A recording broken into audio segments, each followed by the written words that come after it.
Hello, this is Quyn at Quyn Lê Therapy, empowering you to achieve happiness and success. Today, I have a very special workshop for you presented by Linh Nguyễn. And Linh Nguyễn is a leadership and self-worth coach who has helped over 1,000 people breaking habits of people-pleasing, self-sabotaging, and negative self-talk. Now she works with women who are driven to reclaim their power, uncover authenticity, and start over again in career as well as in relationship. The title of the workshop today is Learning to Love as a Modern Day Asian Woman. And so blending values and beliefs across the Asian culture and the Western culture has left many modern day women feeling confused, frustrated, trapped, and even hopeless when it comes to love. Is it really even possible to experience happiness again in your current marriage and relationship after it's been bad for years or decades? Can you actually manifest true love if you have been single for so long? But more importantly, can you do so without being burdened by shame and guilt from family and friends? And so today, Lynn's workshop will address all the toxic ways women are taught to love and how you can heal and rebuild no matter what stage of life you are in. So to learn more about Lynn's work, visit her website at thewiseheart.ca, thewiseheart.ca. And I feel like I have a very special connection with Lynn because we're both Vietnamese women. We are both people, and we're both in the counseling and coaching field, striving to empower people to live a great life. And so we're also similar age. So welcome, Lynn. Thank you, Quyn. Thank you so much. I'm so happy to be here. Thank you for the opportunity and inviting me. It's nice to have a fellow Vietnamese counselor and coach Yes. in the Yeah. network. We're very Uh-huh. rare, I think. So it's a pleasure to be here today. Welcome everybody who is joining us also for this live talk and demonstration. One of the things that sort of drove me to present on this topic is because I think that we're living in a paradoxal right now as Vietnamese women, as Asian women in general, because we've been given this opportunity to build our lives in this country that is free, that is abundant. And part of the dilemma is, I think we are also bringing with us all of these traditional values. Mm-hmm. And most of us are very proud of our heritage. But all the things that are embedded in that heritage when it comes to love for women are so toxic that we don't know how to break away. We have these better opportunities and these perspectives, but we still find ourselves in these loveless relationships and struggling with figuring out how to navigate the topic of love. So I'm very excited to present on that today. When I talk about the old paradigm, or we talk about the traditional values that people have had to adhere to, most Asian cultures are rooted in there's six Confucius principles that a lot of Asian cultures are rooted in. And they speak about things like harmony, duty, honor, respect, education, and allegiance to family. And the one thing that I really want to focus on is really the idea that all of these principles are rooted in the idea that we have to earn love. And in order to acquire it and to attain it and to maintain love, women and children are burdened with this idea that if we don't pay duty to our family, if we don't honor our family and the image of family, if we don't have allegiance to our family, then we aren't really acting in a place of love. And none of that is actually true, because the weight of that burden has been put onto women and children, but it speaks nothing of men's responsibilities in that part as well, right? So I really want to impose this idea that we don't have to earn love. that we are all just deserving of love, no matter what place in life we're in, no matter what your achievements and whatever accolades you have, it doesn't matter. That is not what determines your ability to have love and your deservedness. So I think that that's one of the things that is really important to touch on, because every generation passes along their belief systems, and every generation passes along their traumas, and their traumas relating to love, especially. So we continuously acquire these things, and how do we navigate away from all of that so that we can experience something that's more fulfilling? I don't know if you resonate with that at all, Quyn, but I know that in my family, it was definitely a reality to learn about love in a very non-helpful way.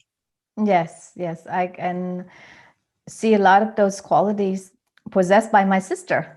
Oh, She's very family oriented, very like putting other people first.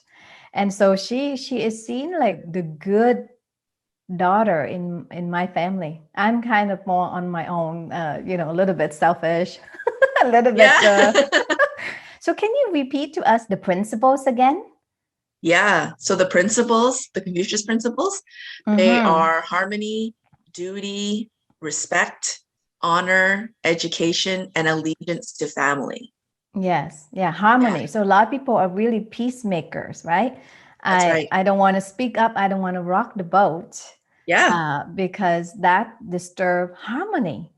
But usually on top, it may seem like harmony, but underneath is like journeying for people, right? A Yeah. lot of families, like the secrecies, right, being hidden underneath. Oh my Uh, goodness. But Yeah. I'm curious though, Lynn. So how are these principles applied to men? How does it work with men?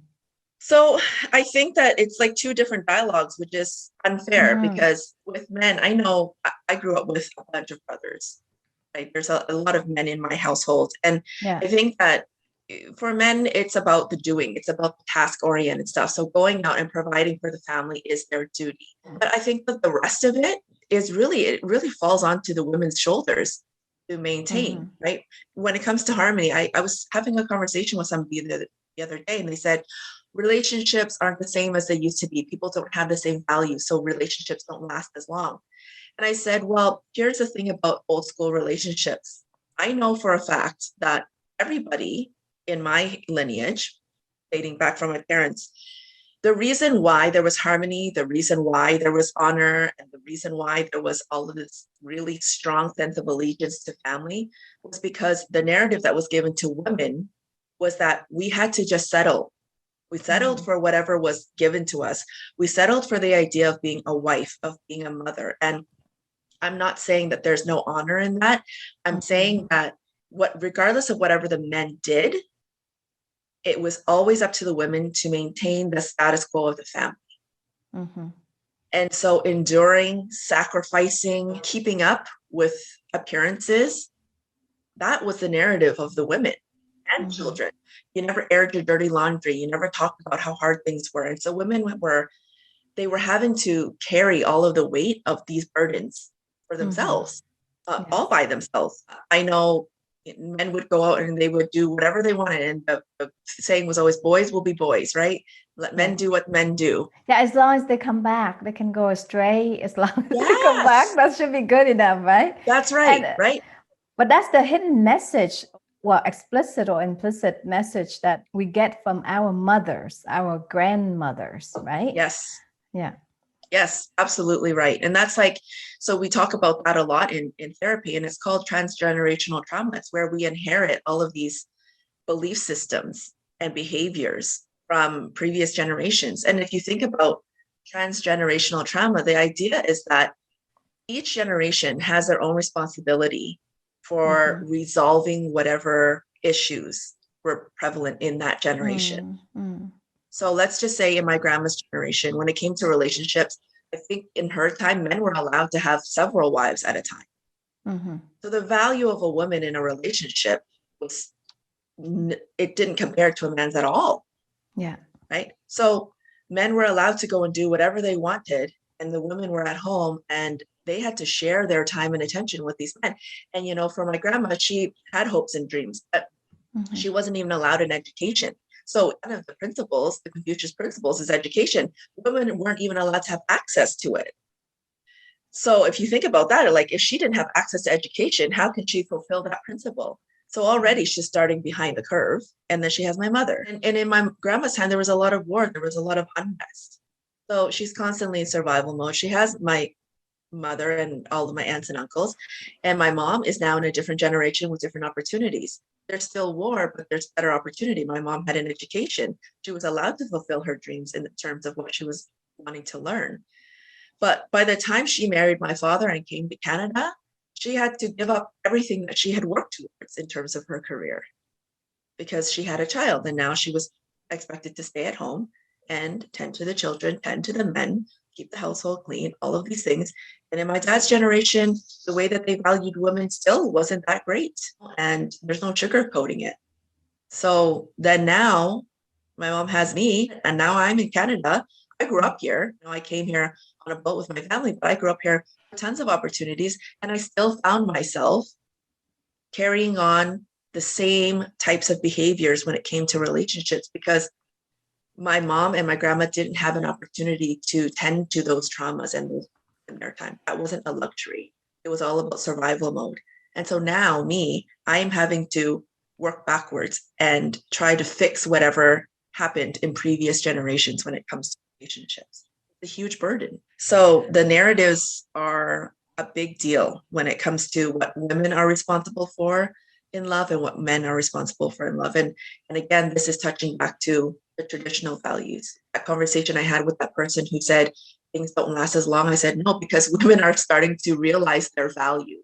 Women are starting to become more intolerant to all of these double standards that do not suit them. They do not fit their hopes and dreams, and they do not fit the paradigm of the new place that we're living in now. Because when we look at the way that we've been taught to do things, it's created the sense of codependency in relationships, right? Not only do we have to earn love, but we have to earn it by way of fixing other people. So in a woman's role in relationship is to say, okay, if there's something wrong, I'm going to fix it. Mm-hmm. And if there's something wrong with you, regardless if it affects me or not, I want to be the one to take it off your shoulders. I want to take things away from you, the burden off of you. So I self-sacrifice. I become really indecisive about what I want. I don't even know who I am in a relationship. I don't know where you end and where I begin. So codependency is a side effect of all the things that we learned in our heritage. And that happens within not only just relationships, but families in general, right? Like we're of the same age. So I feel like you might know a thing or two about this. Maybe you can talk about the other side of codependency.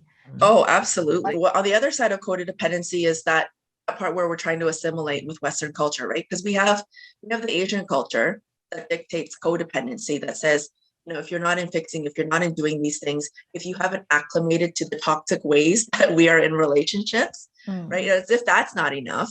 Now we're here in Canada or in the United States or wherever people have immigrated to, and they say, okay, there's all these opportunities, don't squander them.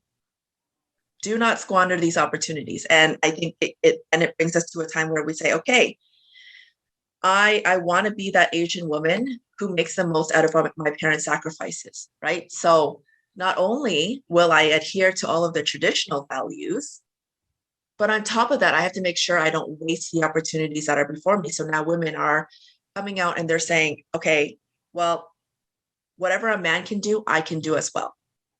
So they go out there, they're getting their career, they're going ahead and they're picking up all these extra responsibilities. They're juggling a million things at once. Culture has said it so that women can do whatever they want. And there's equality and there's equity and there's all these conversations about feminism, right? But then hyperdependence forms where now we don't actually know how to balance anything anymore. We've taken all of it on. So hyperindependence is defined by intense feelings of loneliness, extreme self-criticism, difficulty being vulnerable. And I can say check, check, check to all of those things, right? Yes. I've gotten to a point where I've done all of those things.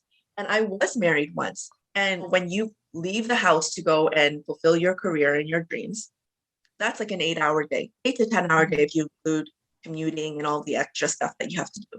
You get home now and you still have to fulfill the duties of a wife and a mother. You say the signs of hyper independence is loneliness? Yeah, loneliness, extreme self-criticism. Yeah. And difficulty being vulnerable. Okay, great. Right? And then, so what about the signs of codependency? What might be the negative consequences of codependency? Yeah, codependency is like that desire to save people, to self-sacrifice, to lose yourself. In codependency, we completely abandon who we are in order to be there for somebody else. You lose sight of like who you are completely, right? Yeah. And you're constantly avoiding conflict, because in codependency, we just want everyone to get along. We want everything to be okay. This is tied directly into that allegiance to family and the harmony. We want everything to be okay. So we make it okay for everybody else, but not for us. And I've had conversations with women before where I'm like, okay, well, what makes you happy? And they say, well, making other people happy makes me happy. Seeing my family happy makes me happy. I don't doubt that for a second, but there's a codependency component in there. Because if you can't even answer outside of your family what makes you happy, there's a problem with that. And the problem is this: in codependency, we reduce ourselves completely. As women, as people, we reduce ourselves so that other people can have all the space. But if you have children, you have to be mindful that the children are watching and they're listening and they're learning from you, right? They're learning about what women's place is like in the world. They're learning about what women should and shouldn't fight for. And so on the one hand, on the Western side, you can preach all you want about chasing your dreams, being yourself, find authenticity, all of these great things that are the culture now here in Western society.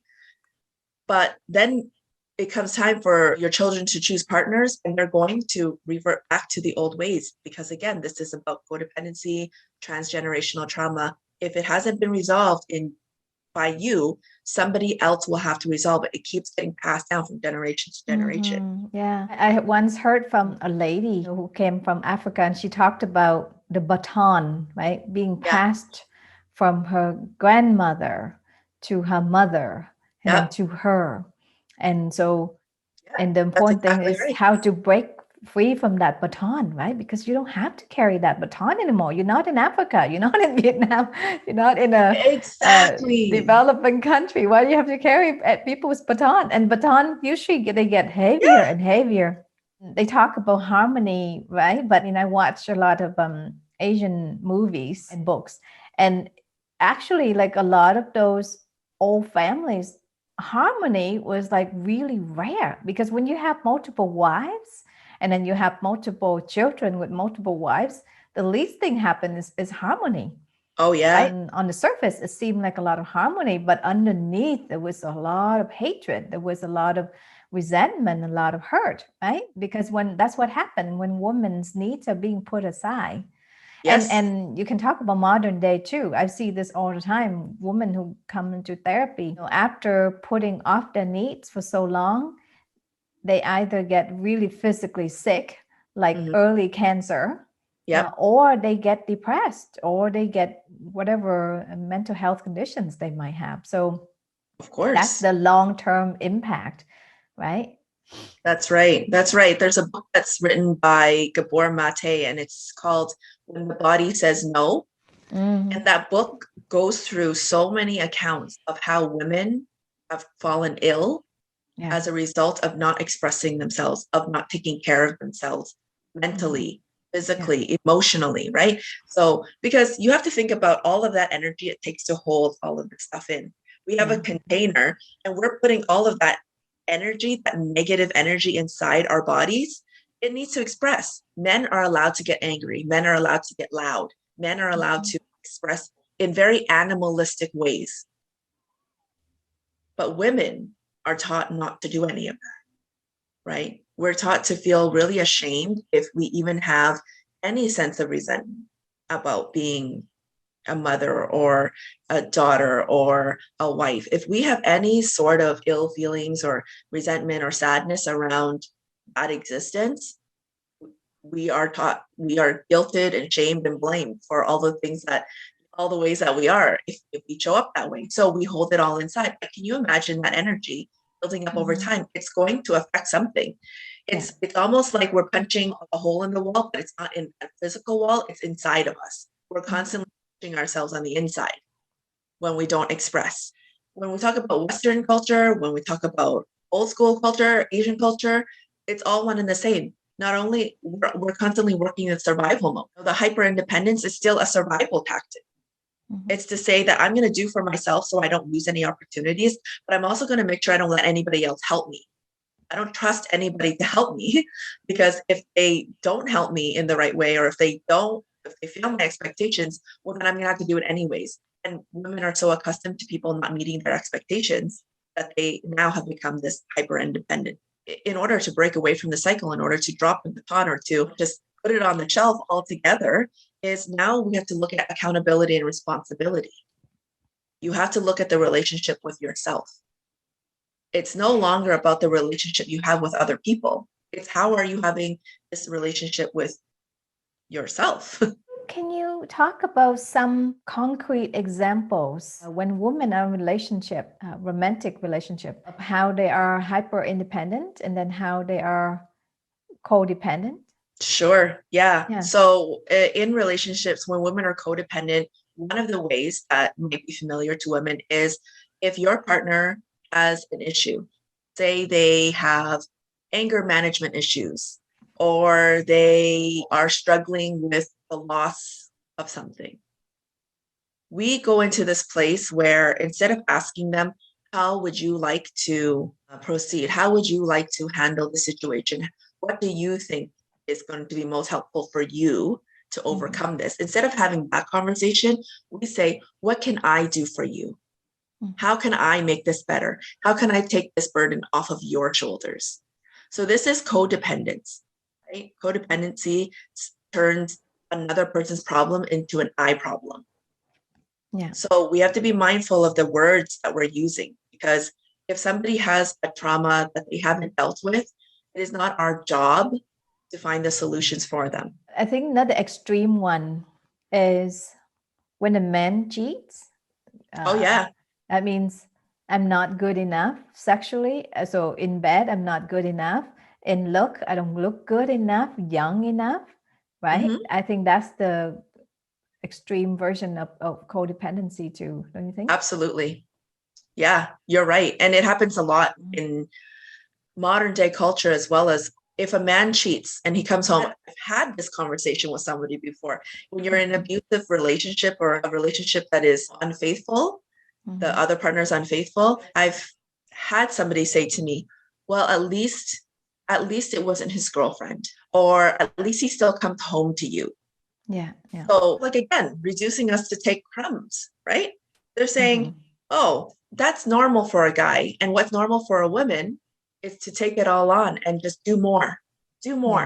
Yeah. What are you not doing? What are you not saying to make him feel good enough that he has to go? I got to be better in bed. I got to learn ways to make a man happy in bed, or I have to look better, have bigger breasts, right? I see this all the time. I noticed like another simple way is my husband doesn't want me to go to work. He thinks I should stay at home and take care of kids. Can you talk about that? Oh my God. Yeah. So when somebody says, my husband doesn't want me to come home, there's a controlling factor to it, right? It's, again, making sure that the woman is reduced to a very submissive role in her relationship. And if she doesn't do that, there's been times when women are shamed, right? That should be your role. If you're not taking care of the kids, who will? So then women are, okay, so my role now is to take care of the kids. And you feel ashamed if you don't make time for your children. You feel so ashamed if the children aren't being brought up right. If somebody walks into a household and a child is misbehaving and the house is messy, guess who that's on? That's on the woman. You know, women don't judge the men. They say, oh, well, they don't expect the man to keep the house. Yeah. When it comes time to look at a home and who is responsible for maintaining a home, it always falls back onto the woman. And if things are falling apart, you know, the woman is always like, oh, maybe I shouldn't go to work. Maybe I shouldn't chase my dreams or pursue my dreams, because maybe I should be a better mother or a better wife. And we take on that, whatever is projected onto us by the partner, take it on. So that is definitely a sign of codependency. I don't know what your experience is when you're working with clients around that. Yeah, a lot of things like that, even though they think they're independent, but a lot of time when you listen closely, they would talk about, I don't want to do that because my husband's not happy, or he gets upset, or he gets jealous, or, whatever that might be. Can you talk to us about some specific examples of hyper independence? I love when you talked about how women stepping in front of the men. Can you talk about that? Of course, for sure. Before I do that, I just want to finish one more thought with the codependency. Okay. I think it's codependency, and you can recognize it really quickly because of the example you gave. When in relationship, the women sacrifice, the self-sacrificing of, I won't do this because I don't want him to get upset. Oh, or they get very agitated, right? If I ask a woman, why don't you just go do what you want to do? And they say, oh God, because when I come home, I'm going to have to deal with him being upset. I don't want to have that conversation. This is the avoiding conflict part. We sacrifice the things that are important to us because we don't want to have the conversation. We don't want to have that conflict. We don't want to go through that. It's so tiring. I don't want to deal with his emotions. It makes it so hard because women then really have to abandon themselves. They really do have to sacrifice more. This is where I say to people, if you are more invested in the betterment of something than the other person is, this is where it's gone too far. Right? If it comes down to you having to give something up and you're more invested in what you're putting into the relationship and what you're putting into the solution than the other person is, it's no longer a relationship. It is now just you carrying the relationship. That's codependency. And it's you needing to have the identity of being in a relationship in order to feel like you're somebody. So you are now identifying as somebody who is in a toxic relationship, and everything that you do after that transcends it. Everything you do after that leads into the codependency. So be mindful of that, because then what happens now is we have the hyper independence, right? And an example of hyper independence is when a woman just says, just let me do it. She's so frustrated now because of the codependency. She's gotten to a point where she's sick and tired of having the same conversations, hearing the same thing said by her partner or by other men, that she just says, forget it. I'm just going to do all of it, right? And even when a man tries to help, they say, don't bother, because I know how to do it. I'm going to do it the right way, so don't bother. And now they step right in front of the men and they take over all of the duties. They take over all of the responsibilities. And they don't even allow the man to actually even evolve in the relationship anymore, because they've gotten to this point where they're so traumatized by their experiences that they can't even trust to let somebody help them anymore. So that's an example of hyper independence. I have a pair of friends of mine, and they're married. They've been together for a really long time. And the woman in the relationship, she's a very high earner. She has this executive job. She makes a ton of money, but she's also very nurturing. She's also very compassionate. She's also very doting on her husband. And every time we go out, the bill comes and I see her take the bill. And sometimes he reaches for his wallet because he wants to pay, or it's time to walk the dog, and she's just finished an 8-hour shift. She's frazzled. She hasn't rested. She didn't sleep very well. And she said, oh, I'll go walk the dog. And he says, I can walk the dog. And she says, no, it's fine. I can walk the dog. And I watch this transpire and I say, what stuff? Like, why don't you let him help you? She goes, oh, I don't know. It's not because of him. It was because of previous relationships where her partner was never there for her. They were never supported, never showed up. So now in this relationship, she's just become hyper independent. And almost like they addicted to the need to either to do things or even the need to control too, right? Because when I do everything myself, it's in my control. Correct. So sometimes it can come from a place of needing to control or just needing to do. Yep, that's right. And it doesn't help them to get better. It doesn't help men to be better for you, because then they're just like, okay, well, she doesn't need me. The women nowadays, they don't need us. And it drives a certain level of fear for them too. But for women, it's like, once you get into that hyper independent mode, you have to recognize that it is very possible to come home and be lonely, because you're like, okay, well, no, I can't rely on anybody. We drive this narrative. I can't rely on Yeah, anybody. yeah.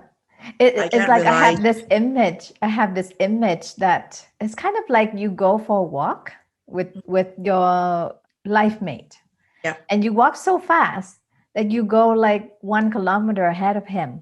Yeah. Then you feel lonely. You feel like, what's the point of me walking? Well, because you go so fast, you don't even let him catch up. Just have that Yeah. kind of image in my head, right? That's right. That's right. Mm. Another friend of mine, she's super independent, super successful, right? Mm. Mom of two. And she never has time for herself, but she always has time for other people.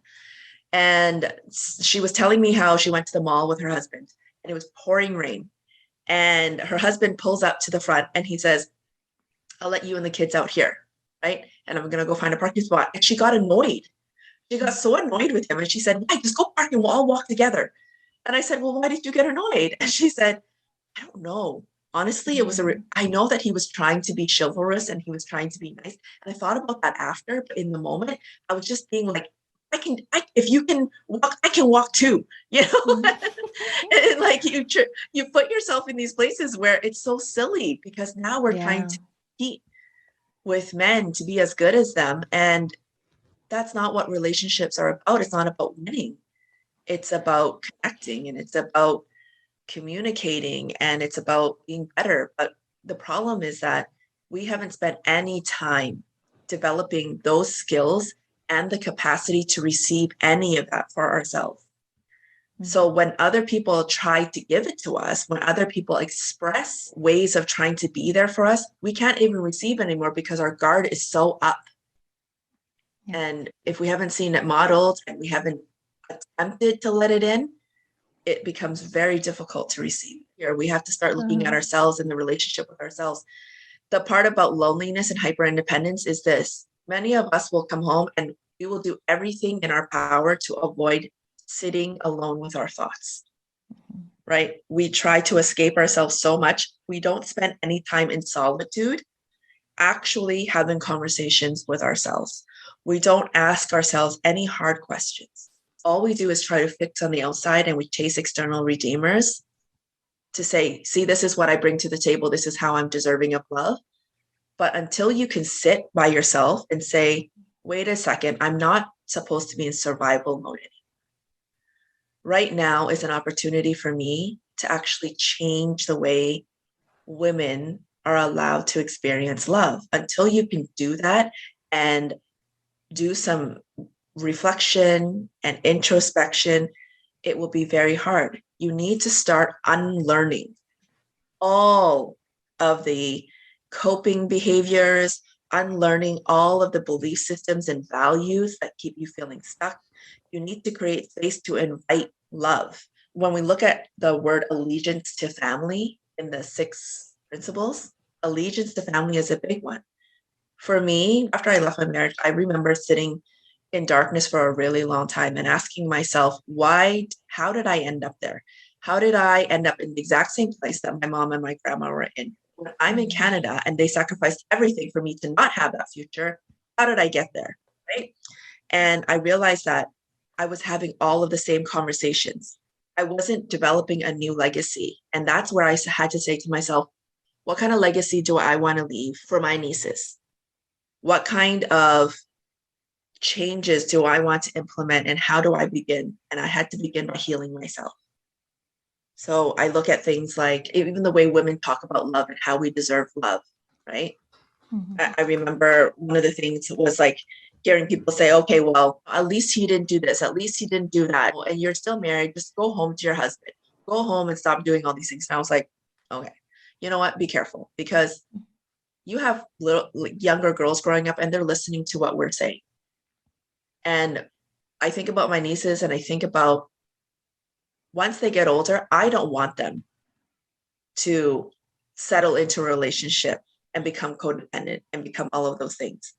So the first thing that they have to do is we have to adjust the language in our generation. We need to adjust the language that we're using when it comes to our inner dialogue, how we talk to ourselves. Start talking to yourself with some compassion. If you notice resentment coming up and that's the dialogue you need to have, address the resentment. Be honest with yourself. Stop sitting there and pretending like you're okay. This is what the women of our previous generations did. They put a smile on their face. They pretended they were okay. And they said things that were not true. They would say, oh, everything's fine. I'm fine. Everything's good. I'm good. Even when they weren't. You need to start adjusting your dialogue. Because if you don't, all you're modeling for the next generation is that no matter how you feel on the inside, it's important just to like mask it on the outside. Right? So change that dialogue and change the outer dialogue. If we want to break free from this and experience new love, speak your truth. Speak your truth, express your needs. These are very important things. And the next generation of girls growing up to be women in relationships is going to need that from us. We owe that to them. And we owe that to the previous generations to evolve from that. So that's one of the things. The second thing is to change your thoughts. If you're judging yourself, if you're placing unrealistic expectations on yourself, you'll know, because you're going to reach burnout. You reach a place where you're so fed up with everybody around you, you can't even connect properly with people. You need to change those thoughts.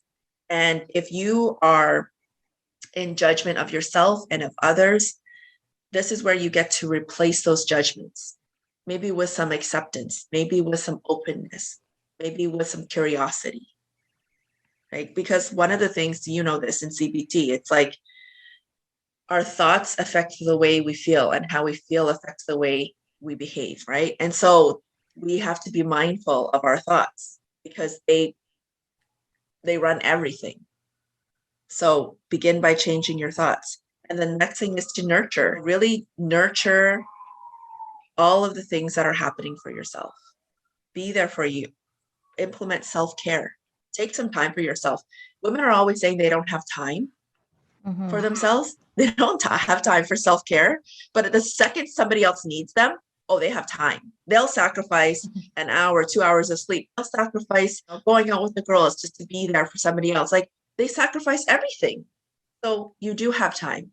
All the things that you're willing to do all the things that you're waiting for other people to do for you, start doing them for yourself, right? And create some boundaries. Nurturing yourself and taking care of yourself means having some boundaries over who can access your energy. This is very important, including with your family. If you aren't spending some time away from your family, and you aren't spending some time away from your partner, so that you can be with the things that make you happy and the things that bring you joy outside of the label of a wife or a mother or a partner, you're not taking care of yourself. So start prioritizing those and allow for there to be a partnership.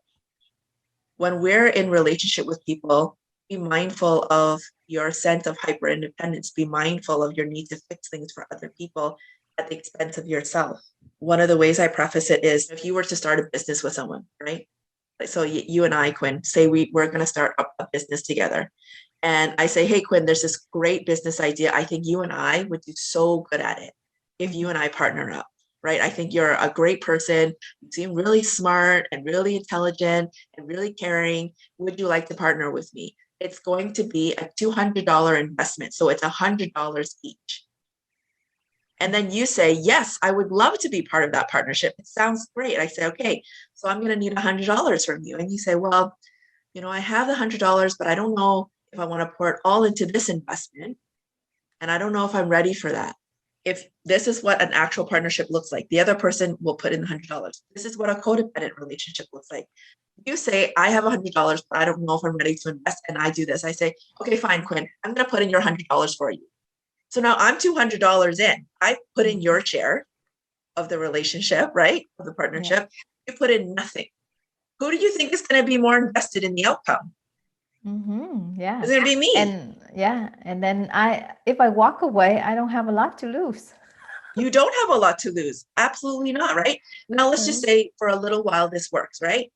Maybe for the first year, this is great. We've evolved. The business gets better.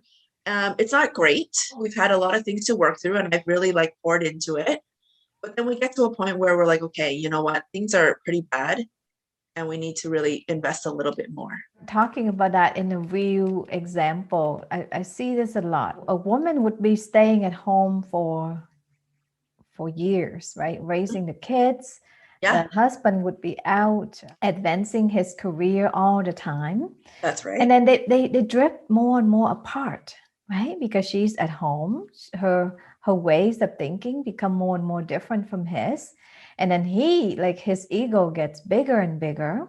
And so then, some other woman would be more appealing. And so his ego is bigger. Well, now that I'm successful, I deserve a better looking woman, a younger woman. And so then he would be with that woman. And then this woman at home would feel so like, how could you do that to me? I put away, sacrificed myself for decades, raising the home so that you can advance your career, right? And so then that woman would feel so heartbroken because now she doesn't have a husband, right? Yeah, It's very sad. I love how you have concrete. I talk in a lot of abstract ideas, but I like that you brought that back, and it's very Oh, true. And it's not only if a man cheats on you, but like when there's yeah. examples of where women stay at home and then they want to start their career. And then Mhm. the man will say, okay, let me support you in that. But they still feel guilty about it. They still do it with the sense of guilt and the sense of burden, right? And so they don't even let the man invest back into the relationship sometimes. It's like that, again, that constant stepping in front of the person. So some people who are watching might not be in a relationship or a marriage, and they're trying to start a relationship, but they find it so difficult because what happens is when you meet somebody, you bring forward this illusion that you're ready to invest 100%.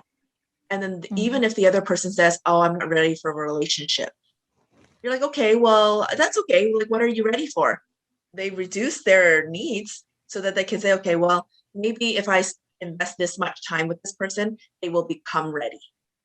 Mhm. And women sometimes do this, right? The man will say, I just want something casual. I just want companionship. And the woman will say, okay, that's okay. Even though that's not okay. You're looking for a partner, you're looking for a husband, but you settle for what people are offering you because you just think, oh, there's so much potential. And you're the only one investing in the potential of the relationship. 3 months down the road, they're not ready to commit to a relationship to you. And then all of a sudden you're just like, I don't understand.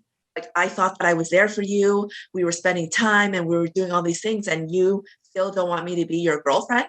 No, of course Mhm. not. Because if you looked in the beginning, the investment into the future was not the same, Mhm. right? All of the things that you put in were not matched, and yet you continue to go forward with it. So it doesn't make sense. Another thing I want to say is the thing about adjusting our language and the way we talk is this happens where a female will experience struggles in a relationship or finding a relationship, and she'll talk to her friends, and her friends, they'll either say, okay, well, you didn't do this, you didn't do that, or whatever. If you talk to a mother or an aunt and you're in a relationship, they perpetuate the same narrative of their generation, kind of Mhm. saying like, well, it's a woman's role, this is what a woman should do, so on and so forth. And I'll tell you something right now. When I shared that I grew up with brothers and my father, I never once ever heard my dad say, you should always sacrifice for a man. Like, no matter what a man does, you better make sure you stay loyal to him. I never heard my dad say that, or my brothers. I never heard them tell me that I needed to settle for less than I deserved. It was Mhm. always perpetuated by the women in my life. Women were always saying, well, this is a woman's role. A woman should stay at home. A woman should take care of the kids. Like, I never heard the men say that. And it's not that Mhm. they didn't believe it, but I never heard it from a man. So as women, we have to be more responsible for the language that we carry and the language Yeah. that we transcribe. In relationships, integrity is a huge piece.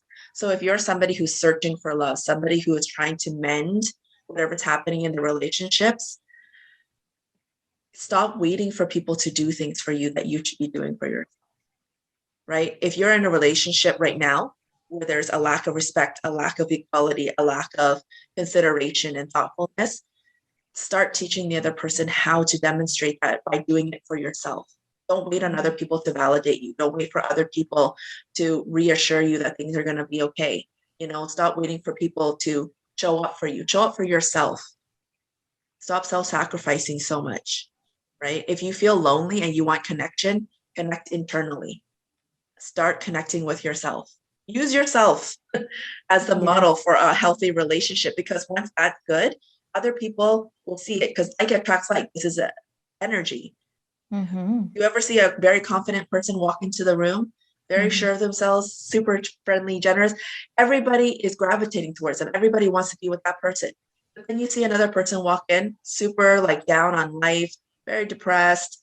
Their dialogue is very resentful, passive aggressive. Like people want to stay as far away from that as possible. So you want to attract new love into your life, start being all the things that you need for yourself first. When I was younger, so at that time I didn't have as much awareness, right? And what I noticed, so some men I knew in my life, could be like family's friends or something, like the way he treated his girlfriend was like really disrespectful, right? Yeah. And then when it came to me or my mom, like they would be quite respectful and like totally different men. And at that time, I didn't quite understand why that was the case, right? But I felt puzzled by it. And now that I know more about psychology and stuff like that, I realized, yeah, it was the energy that my mom and I put out. That it just, sometimes you don't even have to say much. And it's just your body language or the words, or you say thank you or whatever it is, that they just like have this automatic treatment of respect. That's right. Yeah, absolutely. Respect is something that we have to give to ourselves first. Kindness, compassion, consideration, thoughtfulness, honoring. We have to insist those things of ourselves first before we can ask for it from another person. Because if you don't do that, no matter how much respect, no matter how much thoughtfulness and consideration someone offers to you, you will never be able to fill that void. It always starts with ourselves. And I tell this to my clients all the time. Whatever they're struggling with externally is just a mirror image of what's happening internally. Yeah. Yeah. So that's because sometimes we have this thing that we get back what we give out. So that means the thinking is that the more I'm kind to you, the more likely that you'll be kind to me, right? Yes. But the problem is, well, if I'm all about kind to you, but I'm neglectful of myself, then basically I'm saying to you that, hey, you are way better than me, or you're way more important than me. Yep. And so then that means you're going to act like you are more important than me. Yeah. So that thinking that, just be kind and others will be kind to you. I hear this a lot. Well, it's not necessarily true, right? You be kind to people. That's a nice thing, but you got to be kind to yourself, and it start with even just simple things. That's right. You can't do things, you can't be anything to somebody else at the expense of yourself, because that's people pleasing. And people know that. People can read the room. If you decide that you're going to offer me something and I know that you're doing it to win my approval and win my validation, I'm not going to be drawn to you. You can't use these things as currency. And people sometimes they do that. They use kindness and they use self-sacrifice as currency, because they're like, it's basically like saying, see me, appreciate me, validate me. Or sometimes they're drawn to you, but for a different reason, for their own self-serving reasons, right? The main thing is, whatever you're doing, if you haven't done it for yourself, don't try to offer it to other people first. Because if your container is considered like your savings account and you're just withdrawing and you're just doing this, right? Constantly, you're gonna go into a deficit. When you don't have money, you go into like the overdraft, I guess. Yes, right? yes, yeah. And you pay interest. It's like big interest on deficit, overdraft. all of it, right? So if you haven't put kindness and compassion and thoughtfulness into yourself, you cannot start giving it to other people. Do not start doing things for other people at the expense of yourself. That's what love is. And I want people to understand that learning to love as a modern day Asian woman isn't about doing things the same way that the previous generations did. It's about taking what was great about those women and what they did to demonstrate love, what felt good, what felt right and in alignment, and then evolving it to today, so that instead of looking at love on the outside, look at love from the inside first. Start there. That's how it is to love as a modern day Asian woman. It's not about what you're doing. It's not about the achievements. It's not about the material things that you've acquired. There's always going to be so much of that. It's about, what have you done to heal your wounds? What have you done to heal the past? That's loving as a modern day Asian woman. Wonderful. A few weeks ago, I was a part of an interview of a lady who survived from cancer for a few years now, right? And she's also Vietnamese. And she talked about being the older sister in the family. and also just focusing on taking care of her husband, and then she was giving birth, right? And just really not learning to express herself and to show her love, always about do things for others. And so in her 30s, mid 30s, her body started to have final stage cancer, like early 30s, right? And it was really a wake-up call for her, and she started to practice mindfulness and meditation and hypnosis, and really starting to heal from the traumas she had experienced very young as a boat person, and then being in the refugee camp and being in the hospital for a month as a child without parents there, right? Because she was in the refugee camp. So yeah, she really had to heal from that, and focusing on a lot of self-care, but just really using her mind. And so within about a few months, 2 months, she healed from all the cancer, and she's still happy. And then she left her husband at that time too, because she realized she was in a very unhappy marriage, right? And so yeah, and she's a lot happier now. And yeah, so nowadays, we talk about self-care and we think of just massage, or we think of a bubble bath, right? But those things are just outside. It's self-love, and recognizing what you need to change and what you don't have to put up with anymore, because the body has a way to object, right? When it's very It unhappy does. for a long time.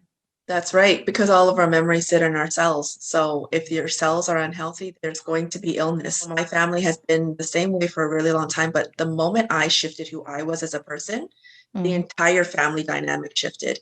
So people say, one person can't change everything. They actually can. Because if you are in a space, when one thing changes, everything has to shift. No matter what it is, that's just the law of energy. And that was Linh Nguyen, leadership and self-worth coach. I hope you really enjoyed the workshop on self-love and valuing yourself as a woman. And so if to learn more about Linh's work, visit her site www.thewiseheart.ca, thewiseheart.ca. This is Quyn signing off at Quyn Lê Therapy. See you next time. Bye-bye.